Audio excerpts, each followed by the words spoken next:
Wacha nikwambie, issue ilianza kabla ya. We have presidents here, we have Maono, they've defected immediately, they became president. Are we ready for today's show? Are you ready? That is the question that we're asking you this morning right here in your world. It's good to see you. It's chilly, it's cold, it's rainy, it's everything outside there. So I hope you're keeping well and safe. Welcome to the show. My name is Winnie Bembe on Relationship Tuesday. And my name is Complementary. We have quite the show lined up for you. And we're looking at love and what it does for you, because we're all talking about relationships. And sometimes, I don't know if it's sold to us how you get this person and life just becomes perfect. But is it that way all the time? Does it always work out that way? Is it a Cinderella story? Is it Sleeping Beauty? Ama kuna matundu liru zingine zinenanga zinakuwa upside down. That is what we are looking at today. And we've been seeing a trend on social media. Actually, really, wewe ndio ulituexpose kwa hii trend. And now, How's your heart? My heart is so broken. I know. It really is broken. Yeah, I saw that video and I was like, this cannot be real. It cannot be real. And what we're talking about is the Kanitengeneza video. Yeah. I am sure you have seen it. If you have not, shall we play it now? Yes. And then we come back and tell you more about who we have on the conversation today and the question that we have. So take a look. Kijana kanipenda, kanichukua, kanitengeneza. Amani ya wokovu wangu, anayejua ni Mwokozi wangu. Gharama ya maisha yangu, anayejua ni Muumba. Kijana kanipenda, kanichukua, kanitengeneza. Amani ya wokovu wangu, anayejua ni Mwokozi wangu. Gharama ya maisha yangu. Kijana kanipenda, kanichukua, kanitengeneza. Amani ya wokovu wangu, anayejua ni Mwokozi wangu. Kijana kanipenda, kanichukua, kanitengeneza. Amani ya wokovu wangu, anayejua ni Mwokozi wangu. Kijana kanipenda, kanichukua, kanitengeneza. Amani ya wokovu wangu, anayejua ni Mwokozi. Kijana kanipenda, kanichukua, kanitengeneza. Kijana kanipenda, kanichukua, kanitengeneza. Kijana kanipenda, kanichukua, kanitengeneza. Kijana kanipenda, kanichukua, kanitengeneza. Amani ya wokovu wangu. Yep. Bleeds. Yeah, my heart really does bleed. Yeah, like what happened? Like you fall in love with someone and you hope for happily ever after, blissful years or even months or days, and then unatengenezwa na ile kutengenezwa. There's some who watengenezwa nice, grow up and then the others, oh my God. So should it be like all pain? And I think the video, and big up to our producer for putting all of them together, the good, the bad, all of them, because that's what we're talking about. Sometimes you get in and it is a glow up. Sometimes you get in, it is a glow down. And we're just looking, and it's happening. We'd hear these stories. I think growing up, it was older women in the village, things like that. But when watu wanakaa ni kama tuko 18 ama 19 ama 20 and you have no teeth at that age, what are we doing? What's happening? Do we always have to bleed for love? I think that's the question I kept asking myself after watching that video. But hey, we're not alone here in studio this morning. We have people who have experienced glow up, and there are others who did not have a so good experience as far as love is concerned. And they're here to share their journey raw as it comes. So stay tuned and find out who we're talking about. But we also have relationship coaches and counselors and people who are important for this conversation, right? Yes, we do. And just before we introduce the panel, we've got a question for you so that you can be part of this conversation. So it's not just us in studio. The question that we're asking you today: is your partner supposed to build you, or are you responsible for your own glow up? Is your partner supposed to build you, or are you responsible for your own glow up? and TV Kenya on all of our social media platforms. Please let us know. Indulge us in this conversation. If you have questions as well, our WhatsApp line is going to be on your screen throughout the show. Feel free to just chat us up on WhatsApp. Yes, but like we said, we're not alone in studio this morning to have this conversation. Because as we'll be sitting here, be like, boy, like, if this is it, then I do not want. But as per usual, two nuns and a left. Two nuns and a left. We have Stephanie. Yes. Stephanie in studio. And Stephanie, entrepreneur is what we're going with. We're going with entrepreneur. It's not because they what you experience is not who you are. Yes. Thank you so much for And we have right next to Stephanie, we have Stella, who's a young woman who's experiencing a glow up as well in a relationship, or has experience as well. She's an entrepreneur as well. Lovely to have you on the show. Do you come and intentionally? I'll hold your hand. We'll get through this. I'm here for you. And he's back again. The last time he was here, Litupatia. Where? So we have MC Mose, who's bringing the male perspective to this conversation. Ametuambia anataka kuwa president. He's also a football coach. And many of them atakuwa president, atakuwa pastor. Kuna vitu mingi amesema. But we're lovely to have you. We have Lydia Karemi, counseling psychologist. Karibu sana, lovely to have you on the show. Thank you so much. And last but not least, we have Kwame Makatia, who's a relationship coach as well as a pastor. Karibu sana. Yeah.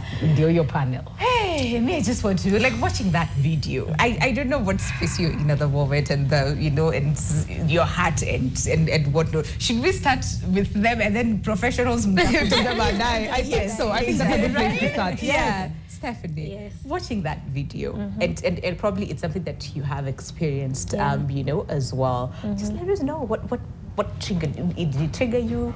How you feeling just after watching that video? Currently, I would say I'm not triggered because I've worked on myself. I know what I want.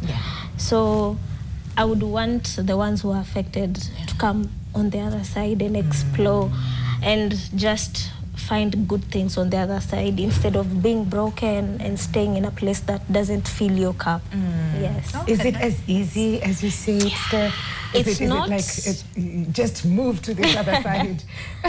No, it's not. I wouldn't say it's easy. Yeah. But when you want what's best for you, you'll go for what you want. Yes. I agree. Nothing stops you. Stella. Yeah. What did that do to you? Watching that, and I know your story is glow up all the way, but what did that do to you watching that? For me, I would say it's great the women they did well to come out and speak out, because we really do suffer in silence. So that those videos have made an aware, and they have called out awareness of what women. Of what's happening, and also, for me, I'm not triggered. Because I have experienced the glow up side, good side, the good side. Yeah, and we really want to also hear that, so that's no doom and gloom and. Why? Hey. No. To say that your glow is constant. It's up or down. The word glow is There's glow. There's glow, guys. Yeah. And you're bringing the male perspective into this conversation. And I know what that video looks like. And I've seen some comments from the conversation we had here a while back, where we had Purity, when she was just telling us about how she's been in a relationship with a narcissist. And the comments, some of the things that were said in the comments, where does it look like it's only the guy who is a narcissist, and there are women who are narcissists as well. And I know with that video also showing that, it doesn't also mean that they're not men who are going through this, but this video has just been done by these women. But looking at that, and you being a man who champions for, I think, all of us, what did that do to you? It triggered something, and sio kitu poa. Because number one, ladies are some ladies, most ladies are very quick kukimbia kwa mtandao. Okay. Sawa? Yes. But men, ngumu sana. Okay. Wewe unaweza je paridi tu hapa nilikongwa jana na mrembo. Kidogo tricky. kidogo tricky, understand? So we also have women who mess up men. It's true. So instead of this man having a glow up, yeye atakuwa ina glow down, yeye anasambaratika. You understand? Na ya men ni mbaya because they have no one to talk to. They have no place to run to. You understand? So what I can say about that is the fact that it is good ladies wanna speak out, but pia naweza sema men when wako hapo nje they are going through this, fanya tu ka video, tutacheka tu than ni content, but hakutakosa msemo moja pengine watu wawili watatu watakuwa ni genuine, unajua? Yes, because I've seen somewhere dem alipigwa kofi once ikakuwa ni agenda hadi mapolisi walikuja. Only for us to discover hizi vitu susikia kila siku ni mwanaume uko na gongo. Majirani ndo walikuja kusema nyewe mwanaume upigwa. Okay. Yeye juzi ni kofi alipigana ndo apate chance ya kutoroka. You understand? So it trigger tu ile aspect ya also men need to speak out. And don't be in a place where violence is part of that relation. Don't. By the hakuna time watakuja kwenye kunegotiate waseme tunaleta mbuzi 50 juu yu tutakuwa tunampiga. No. Please don't. Don't allow yourself to be a punching bag. No, hata kama yeye ndio president wa wapi, don't allow. You'll die, you'll leave those monies here. Si tutazikula. Okay. Well, Kanitengeneza, and we'll look at it deeper, really in depth. But Lydia, let's hear from you as well, just watching that video. Watching that video is quite disheartening. It is. And especially seeing women going through quite a lot. I'm just imagining these are a few that have come out, a few that have opened up. And being a mother of daughters, actually something just triggered me. My goodness. If this was my daughter, what would that mean for me? But even this being my friend, this being my sister, this being my relative, or even, a colleague or so, what does this mean? And the question that is running in my mind is, by the time you go to a point where imengolewa, uko hospitalini, where are you mentally? What is happening to your mind? What is happening to you as a person? What about your future? What are you thinking? It is such a challenge to the women, but also again for us who have capacity to influence, it's time we come out strongly and say, by the way, no to violence. I love that MC has said, do not stay there. Hukulipiwa hiyo mahari kama ililipwa, that is.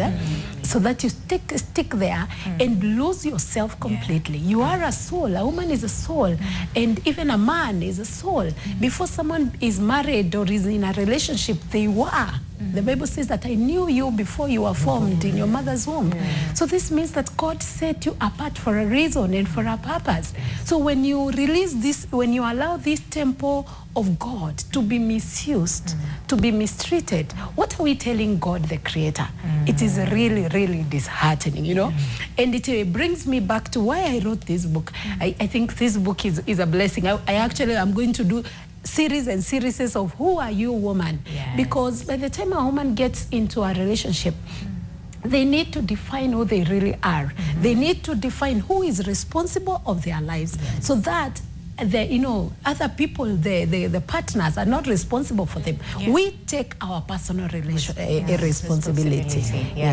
I see that. And Kwame, very quickly before, because I know we're due for a break, but just to hear your thoughts on the video, because most of us actually think it's our partner's responsibility to glow us up or build us, in a way. But let's hear from you, Kwame. My reaction to the video. This is the face of our society. This is who we are out here, that what people are going through. The other thought that I get from that is choices of consequences. Because you chose that partner, you chose that life. And sometimes even your parents and friends have told you not to go that path, and you have taken it up. So deal with it and find help. There is help out here. That's what I would say. So it's the face of our society. We receive it, we accept it, and then we are to find solutions to it. And so, I'm looking forward to this conversation. You chose that partner. But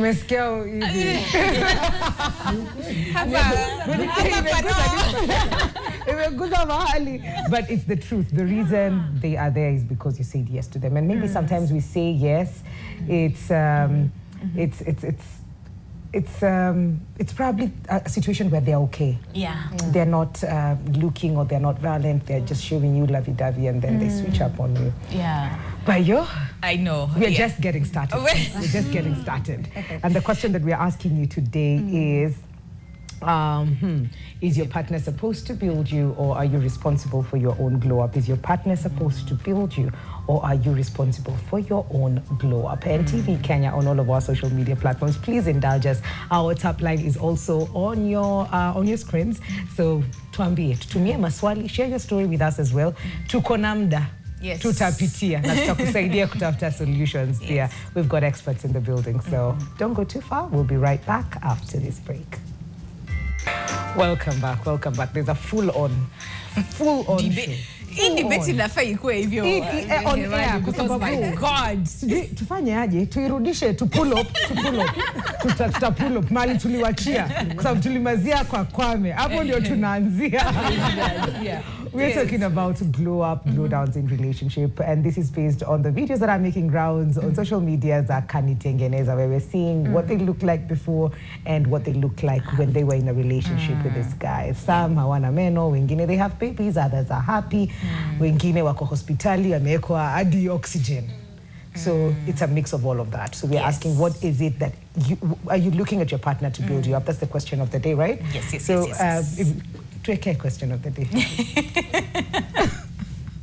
The question is your partner supposed to build you, or are you responsible for your own glow up? Okay. Yes. Is your partner supposed to build you, or are you responsible for your own glow up? Is what we're asking you at NTV Kenya across all bodies. How you can reach us, or better yet, use our WhatsApp number, which is on your screen. So Philip says, "Kuna feedback, kumewaka moto." Hiya, this one says, "Hello, one world." Okay, your world, but it's okay. My name is Lydia. I would like to get in touch with a plastic surgeon who works at KNH. I think this is a different, came to the show sometimes back. Kindly send me his contacts. Okay, sawa. I think we'll get in touch with you for that. And then this one says, "Hi, BNB and Michelle from Utawala, nawapenda sana." Okay. Sante, we'll love you right back. Hello NTV, I am Stella, already tuned in. Salimia namesake Abokwa show. Shalo inaka mwecheche. Mwecheche. It is indeed. And then this one says, "Mimi hapo kwa kadi bado siko, but nilienda wakani show that nilete case." If you think this was like a conversation earlier on. This one says, okay, this is a long one. Let's see, where does it start? Yes. Hi Mwikali. Alas. I'm Joseph Wright Odiambo. This is Joseph. Yes. On the question of the day, this is all I have to say. From my own life, I've learned that no one will build you like you build yourself. Yeah. A partner can bring vibes, support, and maybe even push you to level up. But at the end of the day, ni wewe tu unajua struggle yako. I've been in places where no one had my back, but I realized I gotta glow up on my own. So sio lazima a partner akubuild, but it's important to be with someone who believes in your hustle. But glow up, that one, okay, sawa. All right, keep sending it at NTV Kenya across all board. Huyo amesema nani hello change makers, the stage is set to celebration of I think this is a different conversation. Yes, okay, but yes, let us know, is your partner responsible or supposed to build you, or are you responsible for your own glow up, is the question that we are asking you this morning. Can we just first of all just understand glow up and glow down, and upon the in between, because majority of us fall in love expecting to be loved, to be treated right, to be, nobody gets into a relationship unaona kabisa hapa ni moto no naenda tu, I don't think there's anybody who would do that. So glow up, glow down, glow in between and whatnot. Lydia, what does that mean? So my understanding of glowing up and glowing up or glowing down is someone becoming a better version of themselves that is now glowing up, and glowing down is becoming a terrible version of yourself from what you already were when you met this particular person. And this is taking me back to socialization. We are we are an African community, and of course we have in the world, I'm sure there are different perspectives. But in the African space, as I grew up, one of the things that we kept hearing is, you young girl, you know, you need to learn how to sweep and clean the house for your husband. You need to learn how to cook for your husband. You need to learn how to, you know, it was always for the man, for the man, for the man. And I remember if my dad would ask for something and aitisha tu chai hivi, na mam akusikie daddy ameitisha chai na ujaleta chai, my friend, utajua ujui. You will explain why you're eating in that house. So we were socialized to know that our responsibility was to take care of the man. Okay, but also again there is I think it was an unspoken undertone that the man had to take responsibility of us. That is why many women will be comfortable being at home, not necessarily working and, you know, building themselves and taking care of themselves, because if I'm cooking for you, I'm washing for you, I'm cleaning for you, I am expecting you to build me up. So there is a subliminal expectation from a woman that a man is supposed to take care of them. And then also remember from socialization, the man is the one who's supposed to go out and bring in money, finances. So if I need makeup, if I need clothes, if I need, because sini nafanya kazi hapa. So wewe unafanya kazi yako, unaniletea, unanunulia simu mzuri, you know. So it has been in existence.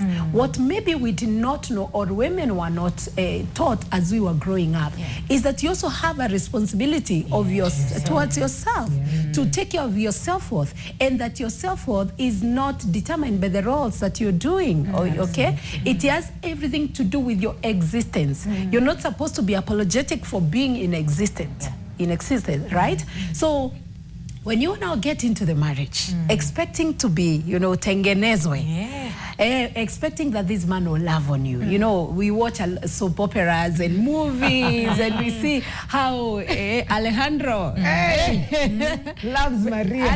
Exactly, anakutengeneza. So you get in expecting that when he comes home, hey baby, honey, how are you doing? You know? Yes, your king is here. Ask for whatever you need, and out of my kingdom I shall. Glow up ilikuwa mzuri. You get it. Now you get in. And my friend, reality shows up. Reality kopale, of course, you're looking this glamorous and all that, and the man maybe at some point grows up, stops being the king, and sasa anaanza kukua the animal, the beast that MC told us about. That inside heart of every man, there is a beast. I think we need to do some good research around that, or maybe the research is already out there. And I am thinking it's a failure to the society, but also it is a failure to us as individuals. All right, we cannot miss the fact that we have to take our responsibility. You know, we are human beings, as I said earlier, before relationships. And until a human being learns to protect the self, that's what the Bible says, that love your neighbor as you love yourself. If you do not have capacity to take care of yourself, are you telling us that you have capacity to take care of others? No, you do not. So it begins with you. If you cannot be compassionate to yourself, then you can't be compassionate to the other people. If you cannot be loving and caring to yourself, then you can't be caring to the others. And in my opinion, that's why now today we are seeing people staying in abusive relationships because they've not yet learned to go back to themselves, which is the crossroad. Or maybe we have learned scripture wrongly. Because there are people who will stay in abusive relationships because, you know, I need to forgive. I need to stay and protect this marriage, protect this relationship. Hata nikichapa usiku sitasema, you know. Or even people staying in relationships because they're getting, you know, there's the exchange. Maybe unalipua rent, unapewa food ya food, unapewa pesa ya makeup and all that. So people are sticking in domestic violent spaces out of so many reasons. And imagine we've got to heal. We have to. So whether it's a glow up or a glow down, you need to know what that looks like, because the only reason you will know it's a glow up is because you set a standard for yourself. If you know it's a glow down, is because standard yako unaijua. So if you do not know where that is, then what are you even doing? First, please. Well, let's hear from you guys. You know, do you want to go first? Just let us know, because down. Hey. You down. You experience up, man. And how down? What was it like down for you? Okay, I would say for me, first of all, before getting to the down, you enter a relationship having expectations, knowing you'll be happy, this person will treat you with respect, and they love you, the communication will be there. But you start noticing the communication, like you would go 3 days a week, you guys are not talking. So first of all, you get affected. You start overthinking. You're like, what's going on? Is this person outside there with someone else, or what's up? And so, is it easy having a glow down? It's not. It's never easy. And as Lydia has said, it's our own responsibility. If I cannot take care of myself, if I cannot fill up my own cup, I cannot be able to fill other people's cups. So I have to take care of me. And whatever is inside here, we get to mirror it outside there. So before checking on why my partner is not doing this, then there's something inside that you're not taking care of. Is that what happened? Me, I'm nosy. Me, I want to know. And I mean, like, was it just the communication? You like, know, that's Ilishia to upon your relationship 3 days. And I'm done. I'm walking away. What a glow down. Did you stay longer? Did you hope that they would talk at some point? Did you try to have conversations? Yeah, of course, there are days you're trying to have conversations. Also, I would say it gets to a point where you lose your identity. You on your own, you cannot be able to identify and say that, oh, I'm kind of losing my identity. But people close to you, maybe your family, your friends, like I would say it got to a point where my friends were like, umeanza ku lose weight, you know. And I was like, oh, maybe too ni stress, job or something. But when you sit down with your thoughts and you look what is going on, then you realize there are things that are not going okay, and this relationship is affecting me. Okay, so were there things that before you got into that relationship you're like, these are non-negotiables, this, you know, this is the standard that I have set for myself? Okay, if so, what were some of those things? I get to a level that you're comfortable to share. And then you got into that relationship and you're here, communication, it is not there. You know, and these are the things that you notice. And at what point were you like, you know what, no, I don't deserve this. So first of all, I would say, for me, I feel like communication ni kitu lazima ikue. And I'm not saying that consistently ati during the day. People are at work. See your time ya kushinda ati kwa simu. See your point ya kushinda kwa simu. But kuna ile time ni tea break ama ni lunch break and you're like, hey, hope you're having an amazing day at work. Just simple. And you know, that's what we talk about in communication, but I guess people get it wrong. Ya kufikiria ni kushindilia kila wakati, oh, unafanya. Nikiwa hapa siwezi kuwa I'm using my phone and responding to you. Hey, anatumia your exact example from a few weeks ago. So I feel like it's a necessity, but see, you know, men tend to say that women ni kama wana nag. But haifai kukuandika nagging ile ya kucheck off, oh, umefika job poa, have a lovely day. That's communication. Si ile ya kushinda ngiana.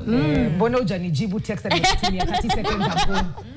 That oh, is a priority to you, but it's not like that. People have things going on, watu wako kazi. Sai kumenyesha kuna traffic. Hata hakuna mtu anafikiria kuchukua simu ashinde akiangalia kama umetext. But checking on me throughout the day, like hata you once and be like, oh, hi, have you had lunch? Tutaonana ama tutaongea jioni. It makes sense, but when it gets to a point you're staying 3 days a week, you start getting detached, you're overthinking, you're getting anxieties, and you're like, am I the problem? Is it me or is it them? What are they doing outside? But so when you sit down and you ask yourself, is it worth it? At times you see it's not worth it because there's someone out there who would be like, hi, are you okay? You're well?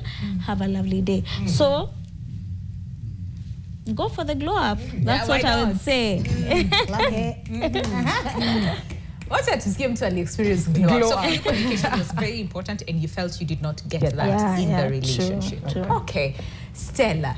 Wewe mnasema ulikuwa tu na huko. Glow up. Mambo paripa. Mambo paripa. Yeah. I want to see how that was and what impact did that have on you as a person?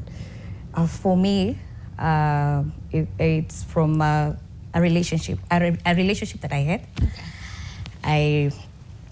I really appreciate it because I experienced the glow up in a way that this from loving myself.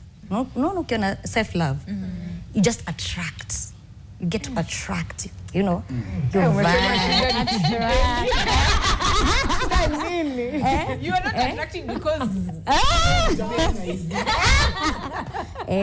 Yes, Stella. So those qualities made me to attract a man who came into my life and beautified it in a special way. Okay. So for me, the glow up, the way it has made an impact on my life is on personal growth and self-discovery. Okay. That relationship, the experience made me become more self-aware of who I am, more focused, disciplined, and intentional about myself. Wow. So, yeah. Kwani Stella alikuwa aje before? Sawa, alikuwa na self-love. Discipline na focus. To a certain level. So were you aware, Stella, that these are the things that you needed or you were looking for? And as much as probably sometimes you're saying that you love yourself and you attract the same, other than that, there's more. There's more. I want somebody who will, jakale ka list tunaandikanga. Akale ka list. Kwa hiyo list yako, did they check or were you okay with whatever it is that they came and you hoped for the best? For me, I would say when I was brought up. Okay. I was brought up in a home where I received love. Okay. The love, I just saw it from my parents, from my elder siblings, those who are married. So I would see how their men would take care of their families and women and kids. So mine was just to take. So a man is supposed to do like this. Okay, one. A man is supposed to do like this, two. So I would analyze. So the moment I would link up with the guy, I'm a partner, I was aware of what I need. Okay. So I didn't take time or waste time to figure out what I needed for my relationship. Yeah. So yeah, for me, I would say it's the environment. Yeah. So like a blueprint yes. of what love, quote unquote, should look like and should feel, and you are not willing to compromise on that. Yeah. Interesting. There's something that came up about identity, and sometimes just losing that and not even noticing that you're losing it because you're so slowly conforming to haja niongelesha. Sometimes it could be acha nimuelewe, sometimes it could be ata mimi nimenyamaza, you know. So it gets to a point where you sometimes slowly lose yourself. How then can we, and this is to you and to the panelists as well, to try and check with self that am I still standing on the principles that I walked into this relationship with? How do I check myself? Tunezanza na MC. My high five zimetembea hapa. So just so you know, Stephanie, MC Moza alituambia ko single last time. Kumbe. Mimi drama. Attacking, but Moza. Check self. Check self. And probably even based on your past experiences and past relationships, were you able to call yourself to order when you felt like sasa ni kama ninaenda sana ama ni kama nimesahau? Number one, ni hard. Ni hard, kwa sababu Bible inasema bad company corrupts good morals. Sawa? Now whether you like it or not, mse ama wase umeka kando yako wako na influence big sana to how una operate. Kubwa sana. Hakuna vile utanambia we ni journalist and then best friend yako ni mtu anaendesha safari rally huko. Kidogo discussions zenyu zitakuwa tricky. So on a serious note, utapataga when you're looking at your circle of friends. On a serious note, hakuna siku mtaongea ati kuna kamera fulani ama kuna design fulani nafaa kuhost, you understand? So utapata discussions zenyu tu ni different. General. Yeah. But see anything to do with career and everything. So as unashinda nao matters a lot. That inanipeleka tu, your friends will notice that siku hizi kuna venye unaongea man, huko unaongeanga hivyo. Ama siku hizi buda umeacha kupiga luku, siku hizi umejiachilia. Ama venye pia alikatakata weight unajua. So kidogo unaambiwa buda kuna mambo yako fulani ama nini unajua. And then most of the time we live in denial. Unaona? Wewe mwenyewe una notice you have a problem, but your problem unifunika na ako sawa tu. They're having a bad day. Ako busy. Aki jua leni slap, aki ni mimi nilimprovoke. You get? Yes. And then as I was telling you, kuna ile notion pia ya umenunuliwa gari? Wametoto wamelipiwa fee? Unakula? Umebewa nyumba? Shida ni nini? Ukishaulizwa hivyo unajibu? Hapana. Unakam kunotice wewe ndio problem. In real sense, you are not the problem. Yes. Those people seated around there are the problem. Because wana encourage kitu ifai kukua. So identity yako unaipoteza the moment wewe una conform to something that it's not part of you. You didn't grow up seeing this, and even if you grow up seeing this in your family, ufai kuembrace. Unanipata? So una notice as time goes, unaanza kukua, sorry to use this word, unaanza kuwa mpumbavu. Thinking uko in love. There's a thin line between love and foolishness. Okay. You understand? Because do huyu mtu afike place na kung'oa meno. Do you know it started from? Emotional torture. Ilianzia hapo. Una understand? Venye tu alikuwa anasema hakuongeleshi. Then wewe ndio unaenda kumwambia babe, you're not the problem, I'm the problem. Krisha. Akipole kukupresha. Unaona mali unaingiza hiyo story. So the next time atakuchapa, utamwambia babe kauli ni chapa yenyewe nilikukosea.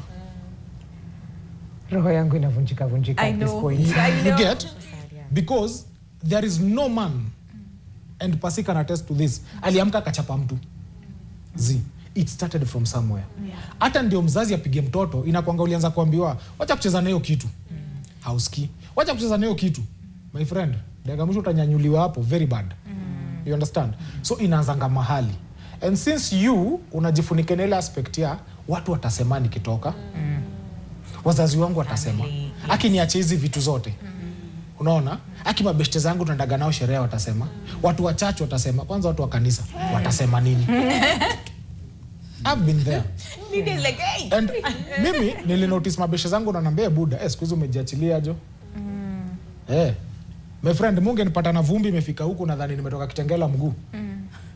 Why? Natembea tu, mimi niko tu, maisha isonge. But now utapata God will always place someone on your path kukurudisha back to your senses. Ile ayo you're losing out. So ukikaa chini uanze kureflect na una notice wait. Nilikuwa naoganga mara mbili, siku hizi naoga once. Zingine hata siogi. Una understand?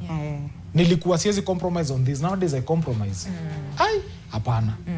So by the time una come back to you being you, mtu anaanza kuambia wewe ni selfish. Now again your partner plays blackmail on you. Wewe ni selfish, or squeeze you don't care. Nimegrow. By then nimegrow. Na nimenotice hii relationship hainiserve. So in whatever that you are doing, never lose your identity because of someone. They will use that to manipulate you. Because now they'll start controlling you emotionally. You understand? I do. Yes. I do. And I think I would like to hear the same from Kwame. Tuko due for a break. Aki Kwame inashinda. Kwame tunaanza na wewe. Tunaanzia hapo. Tukitoka break. From the break. Yeah, but just a reminder on the question that we're asking you this morning. Self, identity, understanding who you are before you expect the other person. So the question is your partner supposed to build you, or are you responsible for your own glow up? Is your partner supposed to build you, or are you responsible for your own glow up? So maybe 1 or 2 feedback before we go on the break, and then come back with more. I have to love me first before I love you. Okay, on the right track. Yes, kabisa. And then this one says, can we start from the beginning? Hi, this is Abed. Regarding the topic of discussion, here are my inputs. Let people understand what they want in a relationship.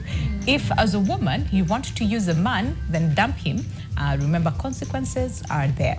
So it's high time men and women should focus. Married men should know adultery will ruin their lives, and single ladies should know dating a married man is a lost battle. Period. Hey, okay. And it says, hi girlies, I love the conversation. One thing I have learned in my small life, just like happiness, you are the only one responsible for your own glow up. Okay. And then this one says, let's start from the beginning. Says, in a healthy relationship, you're primarily responsible for your own growth, but your partner plays an important supporting role. A healthy relationship is two people growing individually and together, not one person carrying the other. If one person is expected to make the other grow, it often leads to imbalance, pressure, or even resentment. It is shared responsibility, though. Create an environment where growth is possible. Communicate openly. Hold each other accountable without controlling. Hujatuambia ni nani. Thank you for sharing. Now, this one says, initially, it is essential for an individual to cultivate self-love and self-care before relying on others. In accordance with biblical teachings, this is Oyo Daktari from Homa Bay, the county of endless potential. Yes. And then this one says, dear wonderful people. Oh, I felt like yes, you did it like Bridgerton. You did that, Winnie. Yes, it says glow up is an inside job, and it is a mindset that should be independent for other parties' attitude or behavior. In an ideal relationship, the partners should glow each other up. In my little world, I strive to glow up anyone I interact with, regardless of the duration of the interaction. This is really nice. Hi, good morning. This is Pauline from where I prefer self-worth. It's a treasure many do not know. Okay? Absolutely. And then this one says, good morning, your world and TV. I am Aggie from Nyeri. In a relationship, it's often a mix of both partners. A supportive partner can inspire and uplift you, but personal growth ultimately rests on you, on your own efforts. Healthy partnership encourages mutual encouragement while respecting each other or each person's individual journey. One day, I would also like to come and share more about love, marriage with you and NTV fans. I am a teacher by profession and also a marriage counselor. Oh, that's really nice. Please send us your contact. It would be nice to have you on the show. And this one says, hello, I am Damaris Barasa, tune in from Bungoma. Watua BG, hello. BG. Thank you for tuning in. And then do you take one more and then go on a break? Yes, this one says, good morning, your world. This is Wanjiru. I think the government is the problem. Hiya! We were more focused on the economy and other government affairs, forget ourselves and partners. Oh no, I was reading quick to see if it's ours. Oh yeah, so they said, I think the government is the problem. We are more focused on the economy and other governmental affairs that we forget to love ourselves and find partners that actually love us for sure. Mimi, naona tupate partners tukishabu. Okay, I love this show. Oh dear. Ni kama ni mimi wananiguza. Oh, Mungu wangu. I am going through this now. Boy, guy, please let us know why or what. Okay. Says, greetings, Winnie and Mikali and the panelists. For me, I think you're supposed to build each other holistically. I married my husband with a diploma, but with me, I had a degree.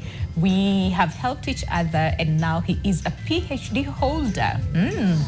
And I have a master's degree.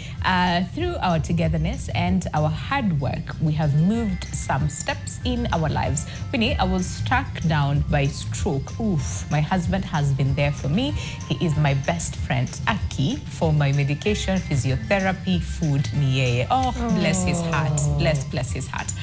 Hello, Mikali, good morning. My take about this discussion is that as a lady, the glow up has to be your responsibility. The glow, not only being physical, but also the inner work. Having done the inner work that is healing from trauma and baggages, it will help in smelling toxicity from a distance. And then it says, but I still think if your partner is willing to walk with you through the journey, it's also okay. Okay, that's a good thing to hear. All right, and then this one says, good morning. Is your partner supposed to build you, or are you responsible for your glow up? In relationships, personal growth can come from both sides. Partners can support and inspire each other, but ultimately, individual responsibility for one's own development is key to a healthy glow up. This is a really, really good feedback. Keep them coming at NTV Kenya across the board. But for now, let's take a break. We'll be back with more right here on Your World. Welcome back to Your World. It's Relationship Tuesday, and the way we are going deep. We're going deep. But from the feedback, we're seeing there's a lot of looking back inside, building yourself first. It is you that matters first. Do not rely on anybody else. And there was an interesting perspective of we've glowed each other up. Right. With my diploma, with his diploma, with my degree, now he has a PhD, and I have a master's, and he's taking care of me even as I have my stroke. And I think that was such a beautiful story to share. Was. Yeah, it really was. You know what I always ask? Is it a bad thing to expect your partner to glow you up? IMC. Why? Is it such a bad thing? It's not a bad thing. Yeah. But from a man's perspective, yeah. Okay, itasound vibaya na mnisamehe. Okay. Mimi si babako. Mimi naona Mimi si budako. Show him. Lakini si ulinitoa kwa baba yangu aka hand over to you. However, my dad was taking care of me. Yes. Kumbuka hivi. Yeah. Nimekupata Mwikali. Si ndio? Wewe unaishi kwako, example, una stay kwako, unalipa rent yako. Wewe umejipanga, uko fiti kwa life. Pia mimi nimejipanga. Yes. Sawa? Tumekuja tumepatana. Sasa hapo ndo unasahau hauna dawa kutengeneza nywele. Sio hivyo. Kidogo tu. Okay. Hapo ndo unasahau. Mimi, there's a way I'm living my life, there's a way you're living your life. So tukipatana, tumedecide aje kwa meza. Kuna place tunaenda. The mistake that happens is tunapatana kwa meza, physical attraction ndo inawaka. Hatuna goals, place tunaenda. Wewe wachana na and then narudi hapo, and then sasa wewe unategemea mimi ni kumake you become a better person. Unani understand? You become a better person in terms of probably when you relate na watu, venye unadu vitu zako, una discipline, focus. Kuna vitu zinazo unajua. So anataka mimi nimpatie. Now the question is, mimi pande yangu una come na the same thing. Unaona sasa uliza hizo. Come please. Can I chime in? Yes, please. Let me say this. It is possible. It is possible for a partner to... Kwanza, let me just say big up to my wife because I'm glowing up. Camera ni gani? 9. Yes. The robotic okay. Yes. And so big up to my wife.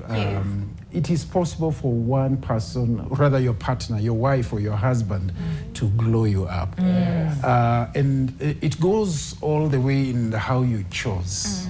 Choices have consequences. Yeah. So you know yourself, and she said it, you need to know yourself. You need to know where you are headed. Because marriage or relationships need to be intentional. Absolutely. So I'm going to Mombasa. I'm looking for somebody to go on this trip with me. And that becomes my wife or my husband. When we just marry for sex or for figures or for feelings, we mess up. And that's why I said earlier, this is your choice. When you come on social media, yes, we acknowledge your pain and everything, but also own up the messes. Vile uli mess up, so that because of those lessons. But choices have consequences, and then also things don't go wrong. Things start wrong. Okay. If you are keen enough when you are dating, when this guy took you for that coffee, what were you looking for? You went home rejoicing, alinibaya hii, alinipeleka kwa hii hoteli poa, you know, stuff like that. But what about his character? How was he treating the waiters? How was he looking at the downtrodden, those who are lower than him financially? You know, and the other side of the coin is, do you have self-worth? Yes. Do you respect yourself enough to demand respect from a man or from a woman?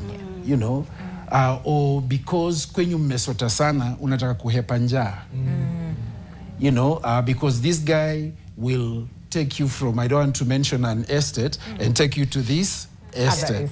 You know, so what is driving you? Whatever your goal, you are likely to achieve it. But then you want, you know, a made in heaven kind of marriage, and yet the person you are living with can give you what you wanted. They give you Kilimani, for example, but then they won't give you peace. Because you know they don't have God. When wale ulikuwa nasema, anaendaga church. Wazazi wake ni wa church, acha ni elders, alikuwa confirmed. You know, such things. And so for me, it is where do we begin all these things? And if I just refer to my notes kidogo, self-worth is not about money, it's about how you are treated. Like what she was talking about, how you are treated. And I was wondering, listening to her and thinking, when did it start? You know how they say, when did the rain start beating you?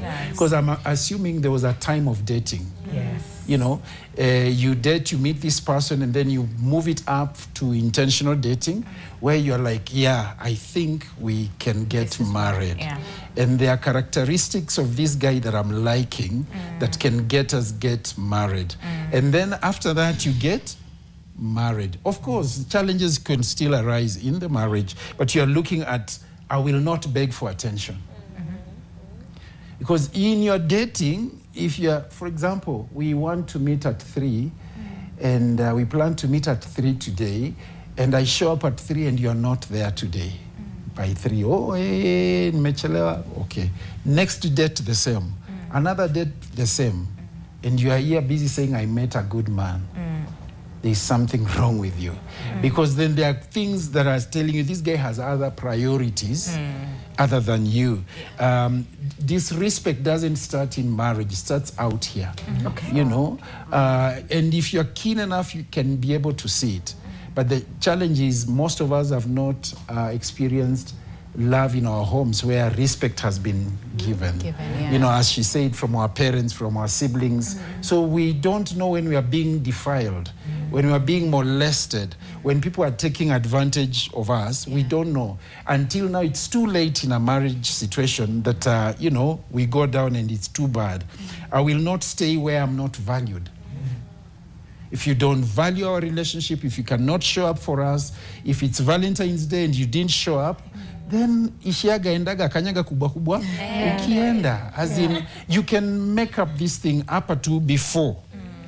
And that's why in the church, when we are doing weddings, we say marriage is a holy thing. You don't enter into it carelessly. Yeah, and back to the glowing up, you see, the Bible also says 2 are better than 1. So in the mathematics of God, when the 2 come together, they are supposed to glow up each other.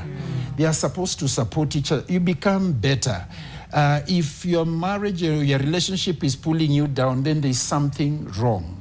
I would like us to talk about marrying up, dating up, and dating down. You know, culturally, men, we date down, younger girls. Girls who are not economically well up as we are. And men also fear dating girls who are doing well. So people run away. So there's something there. And I don't know, I would like us to look at, because it's part of growing up. Yes. And men don't find it difficult, most men don't find it difficult to glow up a lady. Because most men marry you and they are here, a lady is this level, the man is here, and you know, and you come to the same level.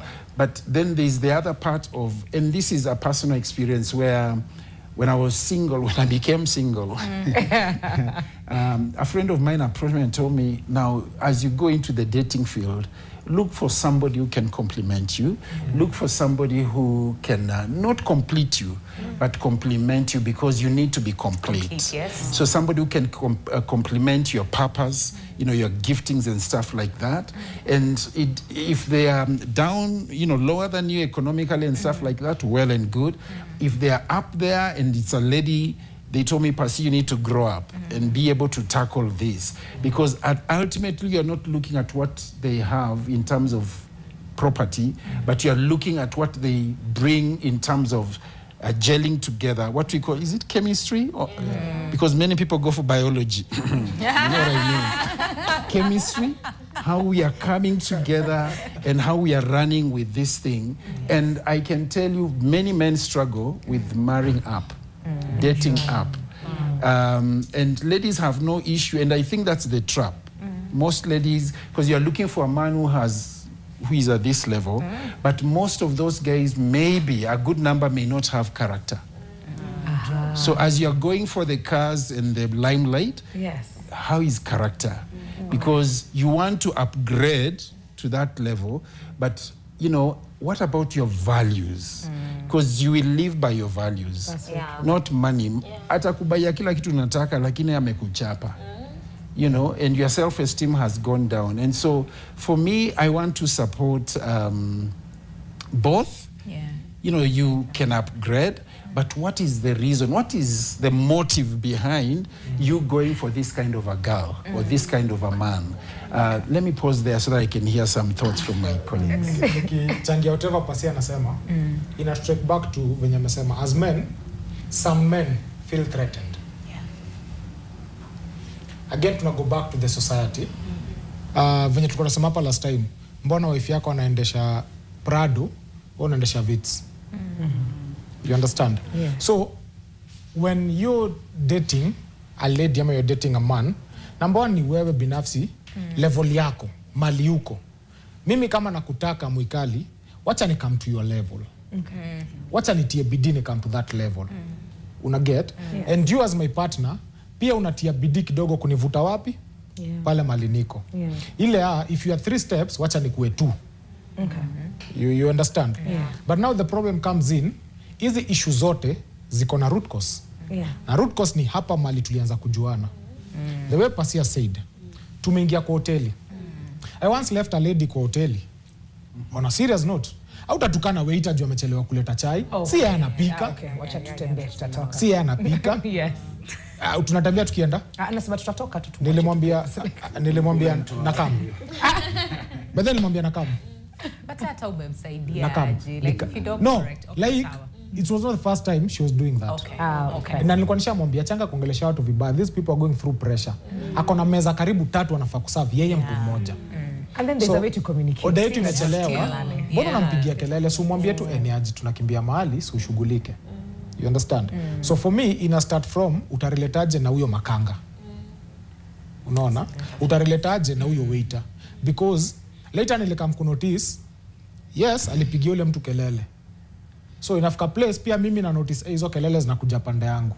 Wewe unisupportingi, sijui okay. Siku support kwa sababu whatever you're doing is wrong. But if you're doing something right, mimi ndakusupport. And you notice when you get a partner mwenye mko na chemistry, una notice vitu zako zina flow. Kuna njia ziufunguka. Unapata. Na most of the time na most of the time unapatanga financial doors. Haki ya guys zinafunguka hivi. Zinateremuka kuteremuka. Lakini pata mtu anakupatia stress. Ufikiri kumekdo, wewe unafikiria tu sasa yako na kieta ama kona nani ama kona nani. But I think Kilewini alikuwa anasema at the beginning is exactly it in terms of expecting the person that you're going with and like you're getting into a relationship to glue you up, and it's not in a I want to take advantage of you.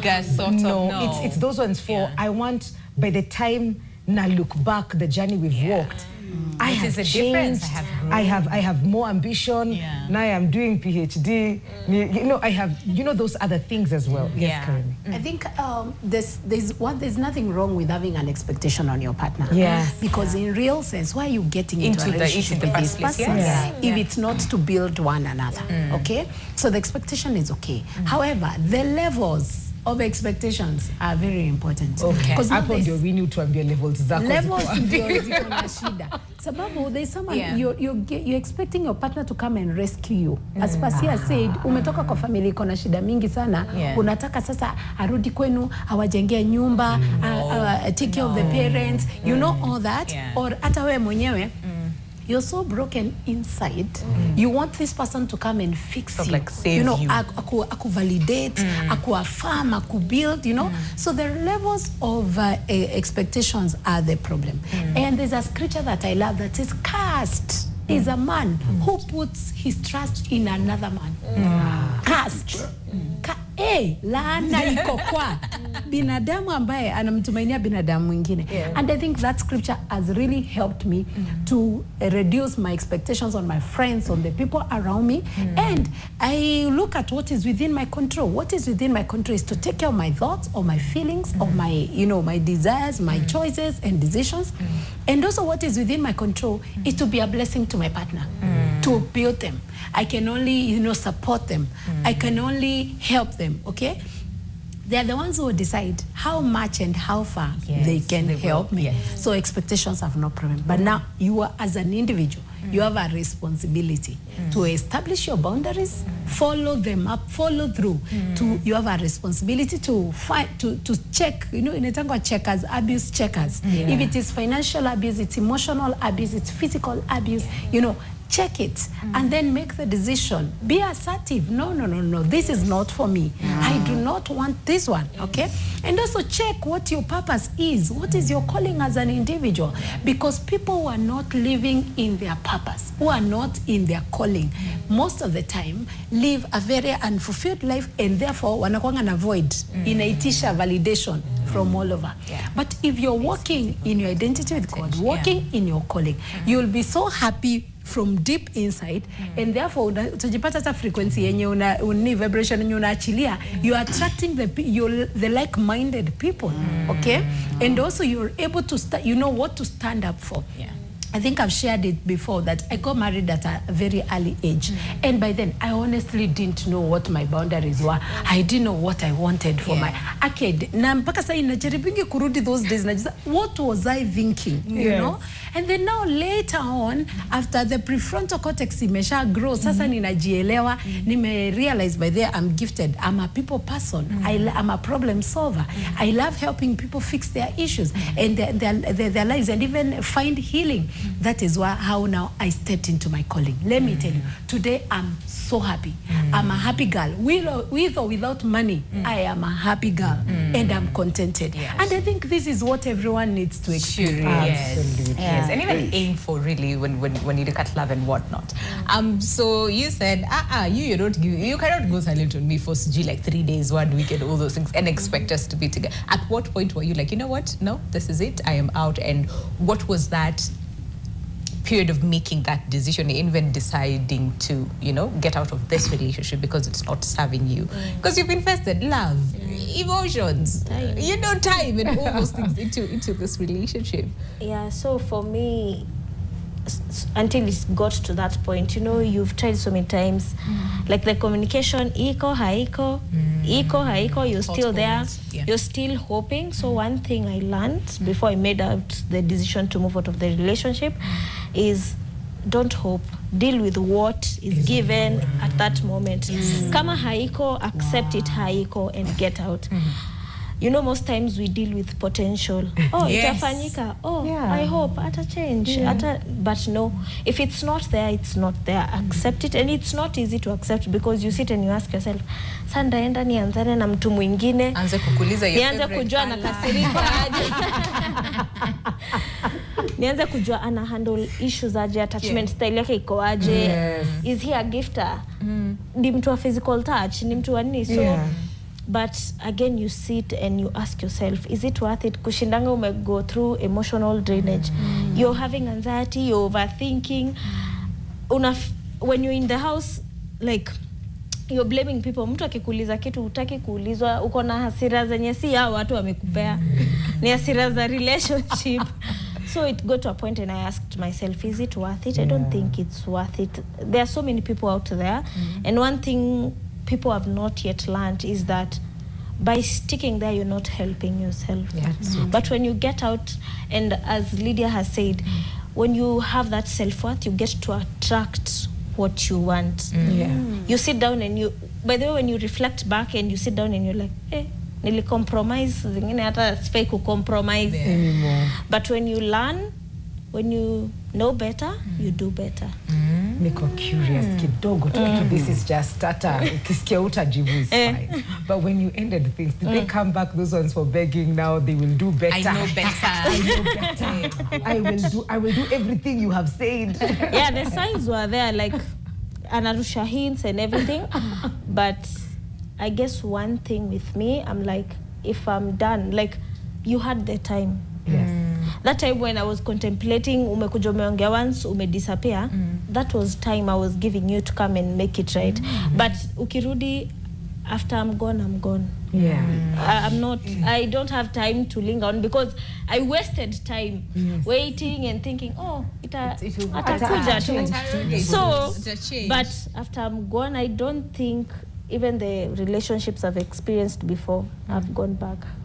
Kwame is raising his hand. I'm thinking, the Bible says God has given us the ministry of reconciliation.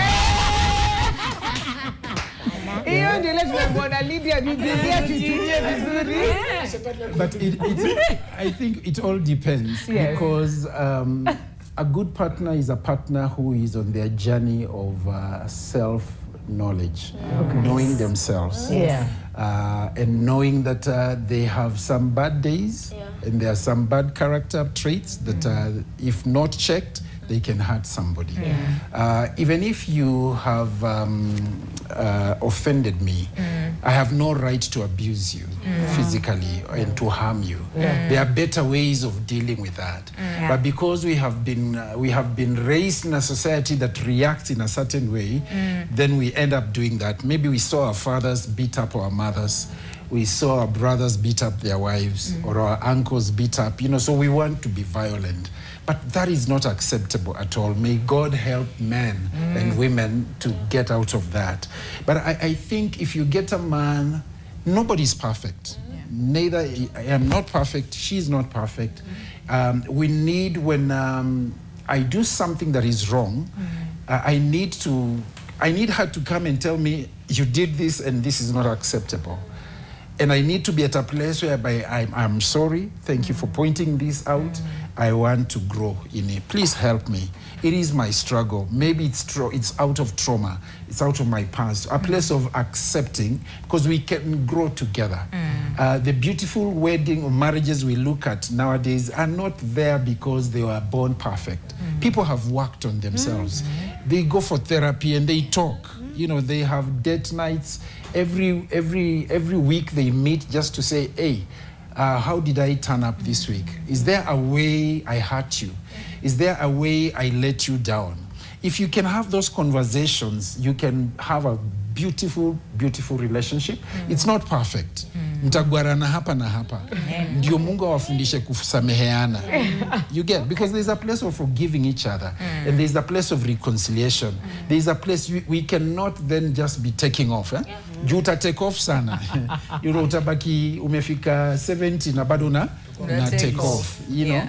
But somewhere, God will bring somebody, if mkijuana na mvumiliane, you can grow. You can grow. Tuna need boundaries za tunavumiliana hadi wapi. To what level? Set boundaries. Yes. You need to know. But how flexible are also those boundaries? Because sometimes we feel like this is my boundary, and then that's it. That we don't allow time for flexibility. Not take two. Yeah, we're due for a break, but are you able to say it like in 10 seconds? Yes. Are you? Yeah. Watch out, we'll be back. No. Oh Lord. Kwame amesema tuende break. Tushaenda break. Well, Welcome back to your world. And Yani, this is the last beat of the show, and I hope you have been having an amazing time like we have, and learning as well. And we're talking about glowing up, glowing down. And this is based on Kanitengeneza. Kijana Kanichukua. Kanitengeneza. But then tumeharibu wimbo wenyewe jamani. But we're looking at why things happen the way they do. Yeah. Is your partner responsible for your glow up? Yeah. But I think the consensus is you're responsible for your own glow up. But also it's a good thing to glow up together. Because we've seen it work. Na pia pesa ametuambia hapa ni tujengane. But I'm also interested to just find out glow up lazima ikuwe ya mtu. Sinaweza kuwa tu mimi nili glow down, now I am glowing up by myself. I mean, sure. I'm just glowing up by not like you're in a relationship. In a relationship, so it doesn't really have to be in a relationship. And also when you glow up, you will not attract this needy. Tumeambiwaje? The question that we're asking you this morning is very simple. Is your partner supposed to build you, or are you responsible for your own glow up? Okay, maybe I can do like 1 or 2 feedback from Facebook as we prepare the ones on WhatsApp as well. So Tony Rotich anasema, the way your partner is supposed to build you is to support your career and dreams. Every other support is an added advantage. Okay. Then kuna mwingine anasema nini, we are one body. This is Bro Fernandez anasema we are one body, so we have to build each other collectively. Okay. What's up? Philip amesema as we are rage. That's not my dears. I dare say that especially ladies, mold your finances before getting into these marriages. Many are out there being turned into plateaus, valleys, tunnels, mountains, hills. Any music that makes you a small fish, don't wait anyone to build you. It's your responsibility. Okay. Tumesikia. Hi, this is Martin from Kirinyaga. My opinion is your glow up starts with you. Your discipline, your mindset, your choices. No one can walk that path for you. But the right partner will walk beside you, inspire you, support your journey, and challenge you to be better. But they can't become your foundation, pushing you higher, reminding you of your worth, and celebrating your growth. Build yourself. Let's scroll up. Build yourself first, then let love become the force that multiplies everything you've created. When both people are committed to improving themselves, the relationship becomes a place of mutual growth, not dependence. True. Those choruses are so catchy. I love it.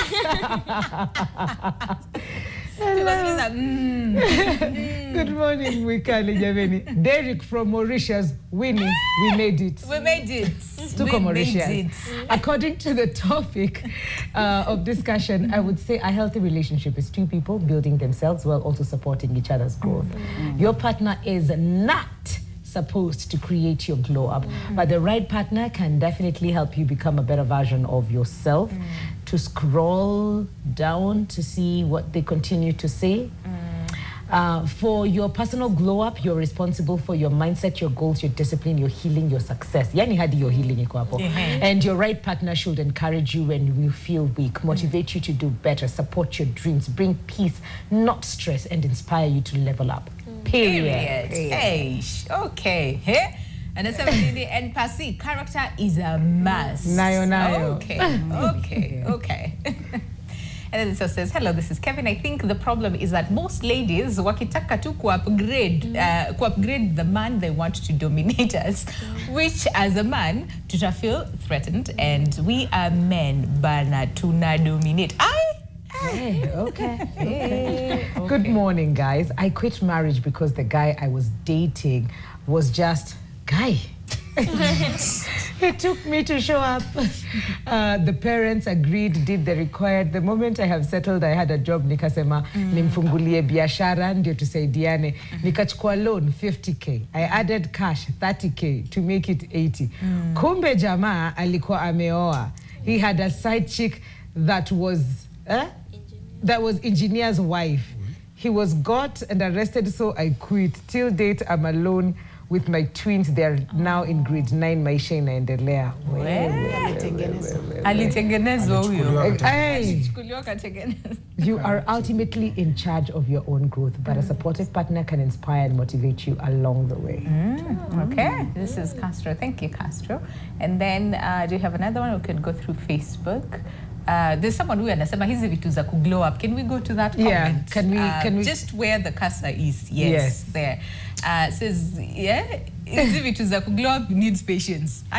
Amemaliza hivyo. Kuna mwingine ana type. Please finish typing so we can go to kuona unasema nini. Yeah. But on Facebook, they still amemaliza kutype. Amesema perfect conversation. I love you guys. We love you right Thank back. you so much for watching. And then on Facebook, Ramajan anasema everyone is responsible for their own life. And then John Stone Shikuku anasema you're responsible for your own growth. And then Irene Murugi says build yourself, and then when you come together, you build each other. Yes. Okay? Then Grace Lily says build me, I build you. It's a matter of matching energies, nothing more. Okay. Asiko Grace says maybe we build each other. Calvin Sowino says building oneself is a personal responsibility and should never be pegged on anyone. Ujitengeneze mwenyewe jinsi utakavyo. No one is responsible for that. Surely. And then it's a new world. So I agree with someone to build you. I agree with someone to build you. It's love. Okay. And then Zedian Asema, you're responsible for everything that happens in your life. You can't delegate responsibility to someone. Hey. Mwangeli Ruth says healthy relationships are meant to be between two grown humans who can comfortably live on their own and fully take care of themselves. Anything else will nurture dependency and attachment, which is not love. And when you're no longer able to meet the needs of your partner, the partner wanted you to meet, or they find someone else who can, they'll dispose you without a second thought. Okay. We have a question here. Yes. Would you still choose your partner if they removed everything they added to your life? Yeah. I think so, because the fact that they added something without me necessarily asking, it says a lot about who they are as a person. So, I think so. Okay. I think so. I don't know. Yeah. And I will. Okay. If they added positive things, that is yeah. trauma. No. Kabla tuende nilikuwa nasema real men and real women build up their partners.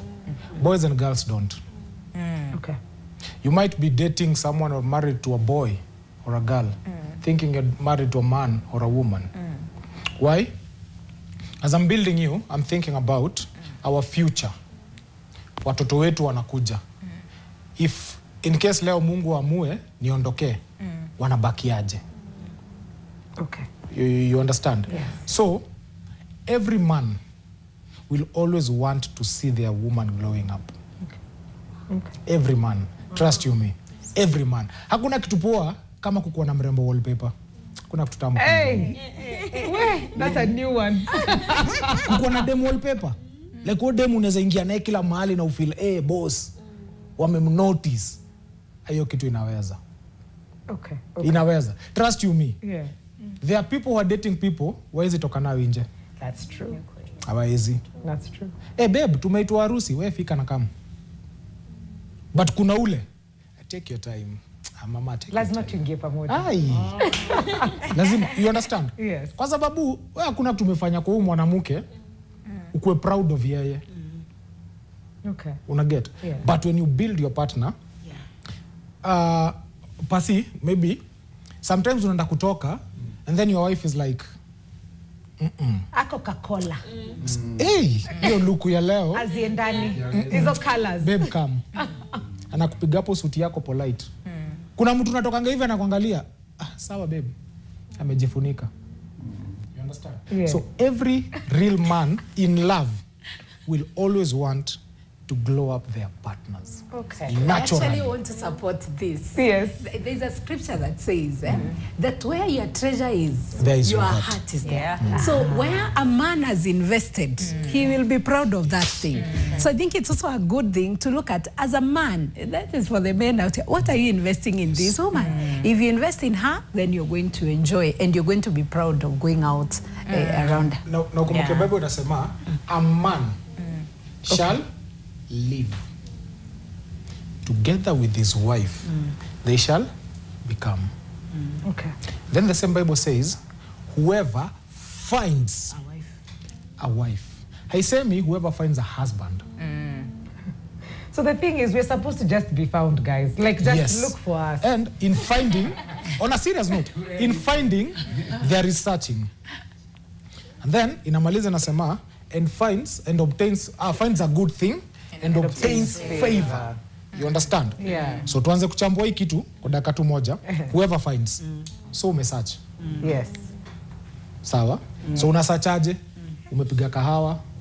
Uko na karakta zake 2 3 uko na zinaweza. Bible inasema finds a good thing. So the keyword ni a good thing. Character. So a good thing ni character and a good thing inamaanisha God akitengeneza world akikaa alisema it is good. Meaning it is something functional. So this woman functions.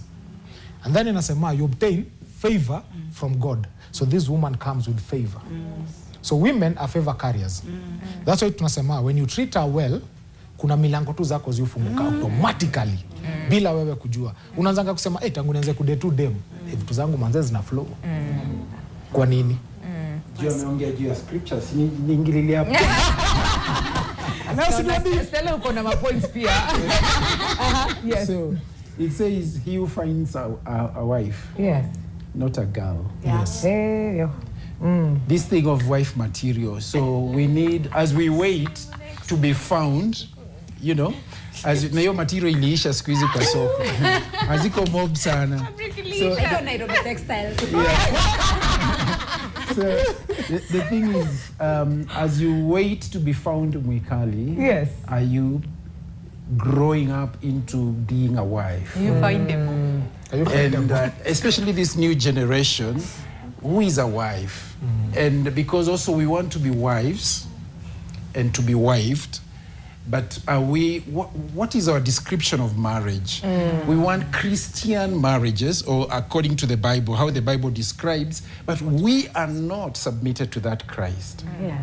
So if I am not a follower of Christ and I want what Christ gives, I'm setting myself up because it can be. But the question is, who is a wife in our society, in our modern life? Who is a wife? Because sometimes, sisi wale wa kitambo, hauta nikalia, hauta, you know, all those things. But so defining who are you? Who is a wife and who is a husband? Before you get into that association or relationship, what are my roles? What changes when I become a wife? What changes when I become a husband? And those are the things I take to heart, and I'm looking into this woman and I'm thinking, this is wife material.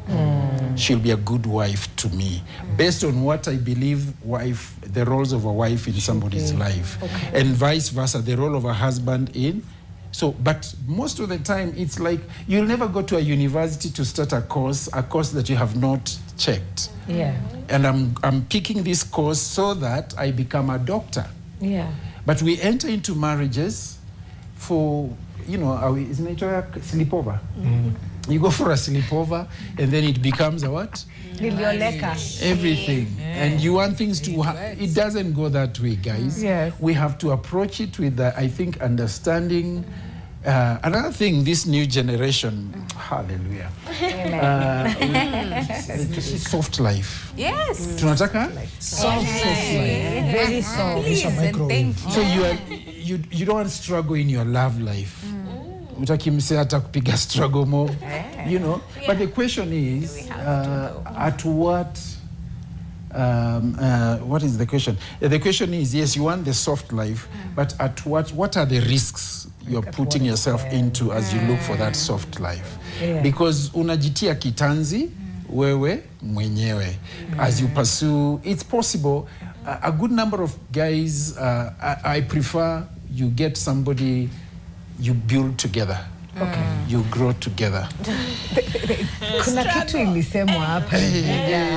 Unataka dame wallpaper. And wallpaper, as in umeweka manure, umefanya anakaa vizuri, you're proud to work with them. Yeah. And so let's look at not just wallpaper in terms of how they look. You know how intelligent they are, how they're rising up in their career. How now the chick that you did not katia mwenye alikuwa at a higher level, now she's there. Sasa yeye ndio CEO. Na wewe pengine, you know, ujapanda hadi hiyo level. Are we okay then with that dynamic? Do we say now we've encouraged sana, sasa hatujui kile tunafanya, unaenda tena unatafuta mwenye akona chini.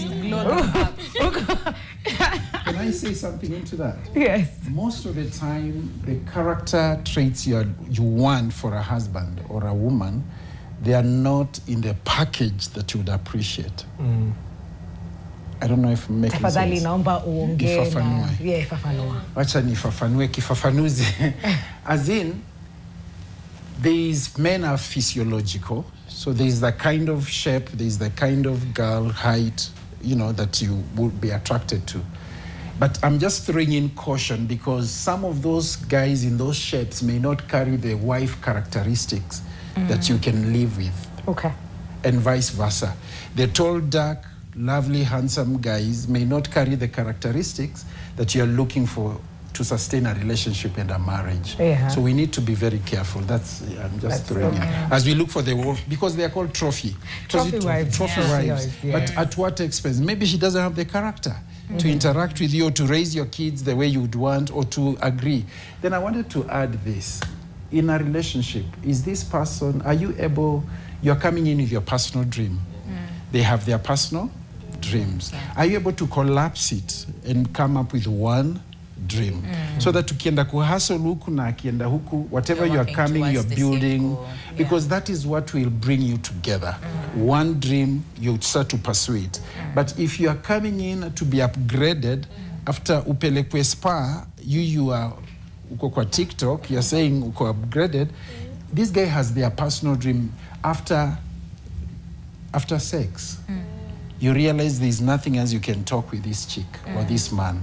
It is just that attraction. Pengine ulienda club ukaona anacheza vizuri, ukamlike. Alafu after hiyo kwisha, there's nothing you can plan, you know, do together. So there's in these relationships, I think, again, people need to see relationship coaches. They need to see therapists. They need to see counselors. They need to see parents, you know, to interact with moms and dads. They've been in this game for some time. They've been character developed for some time. And there's wisdom they can pass on.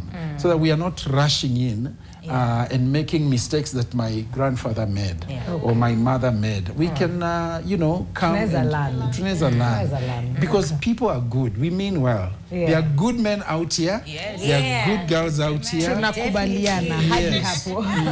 Hadi hapo. Yeah. And also, Stella, just to hear from you, because you experienced a glow up and you said discipline, focus, you know, this aspect of your life, you know, that man really contributed to that. So when you look at your life now and the things that you can attribute to him, how much of that did you contribute to also him, you know, helping you in the process of glowing up, and what impact did that have on the relationship, aside from you contributing to his life and him contributing to you, but also the relationship in itself?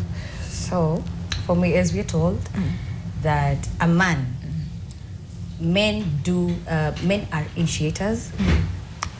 We are Reciprocators. So whatever he presents on the table, I reciprocate. You see?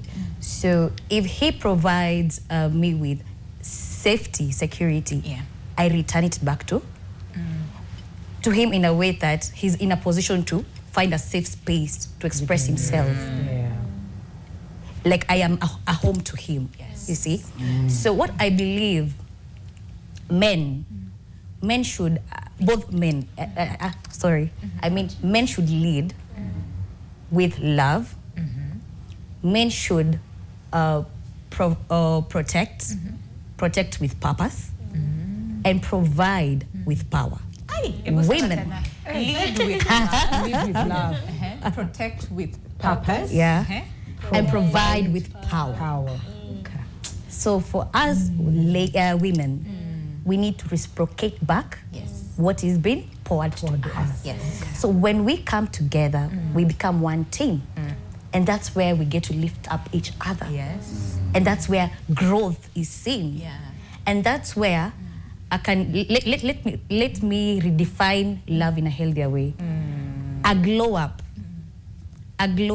shifts love from dependency to something empowering, intentional, and growth oriented. That's my meaning. Hey.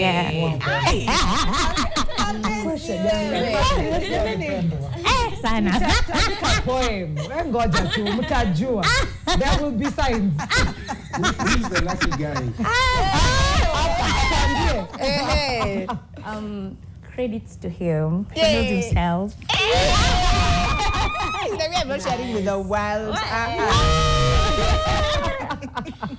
Okay, I think that's a beautiful place to be at. And I don't know probably what the journey has been since you walked out of that and you chose yourself, which was a beautiful thing. Yeah. But how has the journey been? 2-3 years later? Yes.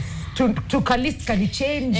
Of To course. glow up ni personal? Ama tunangojea mtu mwingine akuje? Of course, now it's better. I'm sure and I know what I want. Yes. And I'm not compromising because I can't ask you for what you don't have. You won't give it to me. Yeah. You can't give what you don't have. So I'll just let you go instead of us wasting time and nagging each other and pulling each other. Oh, Fanny, Wendy. Yeah. There's no need. If you don't have what I need, then it's fine because you have something that somebody else needs, and I'll find my own person. Jamani, show imeisha. Hata hakuna kitu kingine ya kusema. Yeah, Lydia, 2 seconds. Yes. Kitabu tupatie wapi? Thank you. 2 seconds. 2 seconds. Yeah. Hey, 2 seconds. Sure. Philip will tell us. Okay, hiki kitabu kimeandikwa for It's Who Are You Woman, and this is a book for a woman who had lost her identity, who is trying to rediscover herself and find her purpose. This book is available at Spar Mall in my office on Thika Road. Camera 7. 7. Thank you so much. So you can call on 0729 795131. 0729 795131 for the book or even for counseling services and marriage and family therapy services. Niko hapa hivi. Glow up ni personal. Glow up ni personal. Yes, you glow up. See you tomorrow right here on your world when it is really God bless. And I'm with Kalimeri. Adios. Goodbye.